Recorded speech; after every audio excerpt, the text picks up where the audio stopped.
Here's what I do after she lays eggs. The first thing I'll do is I'll mark the tops of all the eggs with an X so I know which way is up in case the eggs accidentally roll during incubation. This clutch was small. There was only 5 eggs, and one of those eggs was a slug. The slug will likely grow mold during incubation, so I'm going to remove it. Ball python eggs usually stick together. They can be separated, but you have to do so very slowly and carefully. It looks like I was successful, but I'll keep an eye on that spot. Now these eggs are off to my egg box. I use a combination of vermiculite, perlite, and water as a substrate. This keeps the humidity really high, which is critical for the survival of the eggs. I'll also cover the eggs with plastic wrap to ensure that humidity gets locked inside the egg box. And then they get put in my incubator. Now I give the mother a nice soak. This allows her to rehydrate, get the smell of eggs off of her, and just generally clean up after laying eggs. I find that this helps get her eating again. Snakes often go off food when they're gravid. She hasn't eaten in 3 months, so I'm hoping the soak helps. The next thing we're gonna do is weigh her. Before I started pairing her, she weighed about 1,800 grams. Now she's down to about 1,400 grams. So now we focus on getting her back up to a healthy weight. My ball python just laid these eggs, and now I'm going to candle them to make sure that the eggs are good. The main thing I'm looking for is the presence of veins. These 2 eggs look good, but this one looks upside down, which could be big trouble for the egg. The 4th egg looks good. In order to save this egg, I'm gonna have to remove it from the clutch and rotate it so the embryo is on the top. If the embryo remains on the bottom of the egg, the weight of the yolk will crush or drown it. These eggs stick together, so I have to be very careful not to tear the egg when I'm pulling them apart. But I have to get them apart,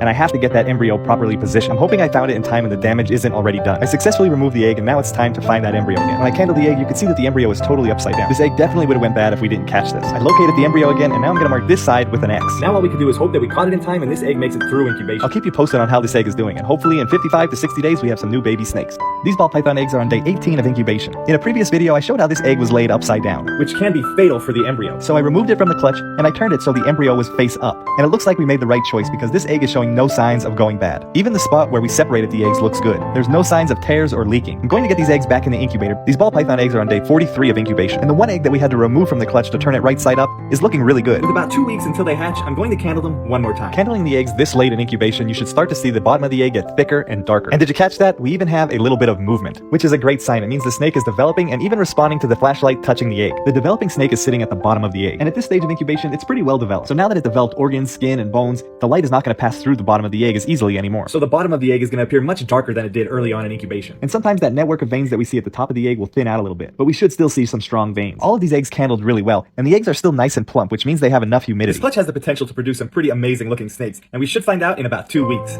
These ball python eggs are on day 56 of incubation. You can see that the eggs are significantly denting in now and the shell is getting thin, which is exactly what we want to see at this point in incubation. The eggs eggs also separate really easily right now. It's not necessary to separate them, but I wanted to show you some of the changes that the eggs are going through. Another big change is when you candle the egg, it's much darker inside. In fact, a lot of it you're not even going to be able to see through, because at this point in incubation, the snake is fully developed, so the light can't pass through the skins and bones and organs of the snake. So I don't see any issues with these snakes, and it looks like we're on track for them to hatch any day now. We should have some beautiful snakes in this clutch, so stick around to see them hatch. These ball python eggs are on day 58 of incubation, and they're starting to hatch. And it looks like 3 of them already pipped. If you remember, this clutch had 1 egg that was laid upside down, meaning the embryo was on the bottom of the egg instead of the top. If we didn't reposition the egg, the embryo may have died, but so far it looks like everyone has made it. This one pipped, but it didn't poke its head out yet. So I'm going to open the egg up a little bit more so I could check on the snake. It's fully developed and it pipped on its own, so cutting the egg open a little bit more won't have any impact on the snake's development at all. Now that the egg is open a little more, I could check for deformities or any other issues, and I don't see any. This looks like a happy, healthy snake. Out of the 4 eggs, there's still 1 that hasn't hatched yet. Since the other 3 eggs already hatched, I expect this one to hatch really soon. This is the egg that was laid upside down, and it appears to be really healthy, so I think we made the right choice on repositioning that egg. We'll get these little ones back in the incubator and wait for that 4th egg to pip, and I'll update you soon.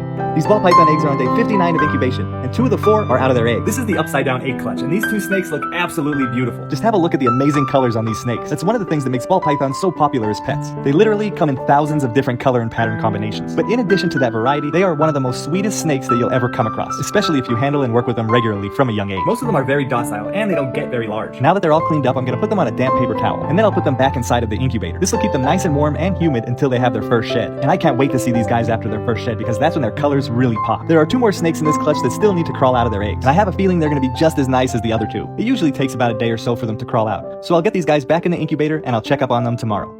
These ball python eggs are on day 60 of incubation, and the last 2 are out of their eggs. We got 2 more really nice looking snakes, but even more importantly, they look really healthy. This one looks like it's an Enchi firefly, which is a combination of 3 genes that brightens the color and really cleans up the pattern. And this little one looks like it's one of my favorite darker morphs, the GHI. GHI stands for gotta have it. The gene gives the snake a really dark background that's contrasted by a brighter, irregular, drawn out pattern. After they crawl out of the egg, I'll give them a rinse to get all the dried up egg goop and the egg box substrate off of them. When rinsing the snake, I always ensure that the water is about 85 degrees Fahrenheit. Now that they're rinsed, I'll put them with their other clutchmates. The mother of this clutch was a pastel Mojave Enchi, and the father was a GHI firefly. So you can see here that we got a little bit of everything from the parents in this clutch. It looks like we ended up with 2 GHIs, a fire Enchi pastel, and a firefly Mojave. Now we just keep them warm and humid and wait for them to shed. These ball pythons hatched 6 days ago, and today they had their first shed. This one is an Enchi firefly, and it looks amazing. I love that clean yellow pattern on that dark background. And it even has some real nice flamings up the side. The next 2 have some really neat, drawn-out, stretched-looking patterns. They're very abstract looking. It almost reminds me of the melting clocks from the Salvador Dali paintings. And it looks really nice on that dark background. And they get that look from the GHI gene. These 2 are beautiful, especially for those who like darker snakes. And this last one is a firefly Mojave, and it is stunning. It's got shades of yellows and browns and blushing throughout, and I absolutely love that squiggly pattern. This little one might be one of my holdbacks this year, but we'll have to see what else hatches out. I wish I could keep them all,